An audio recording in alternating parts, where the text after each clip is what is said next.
খেজুর তো ধরেন ভ্যারাইটিস আছে, অনেক মানে আছে, জিয়াদি আছে, মরিয়ম আছে, দাফাস আছে, নাগাল আছে, কালমি আছে। কম দামি খেজুর ভিতরে জিয়াদি জিয়াদি খেজুর হয় 175 টাকা পাইকারি। হ্যাঁ, ভালো খেজুর মরিয়ম আছে, কালমি আছে, তারপর ভ্যারাইটিস আছে। ভালোগুলা মরিয়ম হচ্ছে 5200 5 কেজি। দাম কমবে এখন, এদের তো দোষ নাই, যারা আমদানি করে তারা কি করতেছে, ভোক্তা অধিকার কি করতেছে?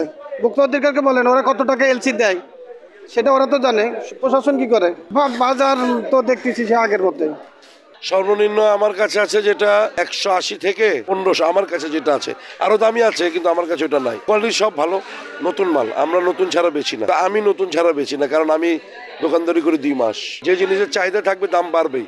বেচা কিনা যতটুকু আশা করেছিলাম ততটুকু বেচা কিনা হইতেছে না। এখানে বিভিন্ন খেজুর আছে, তো কোয়ালিটির উপরে ডিপেন্ড করে দাম কম আর বেশি। সর্বনিম্ন আছে আপনার রেজিস, বড়ই রেজিস, তারপরে বারহি 10 কেজি, এগুলো আর কি। নাগাল, দাবাস 2800 থেকে 3000-এর মধ্যে। সব থেকে ভালো যেমন মেটজোল, কামরাঙ্গা মরিয়ম, মাবরুম বলে আর কি, এরপরে আজুয়া, এগুলো আর কি দামি খেজুর।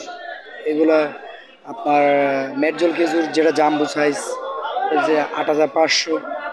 এরপরে সাইজ অনুপাতে এক একটা 500 করে এক একটা দাম কম।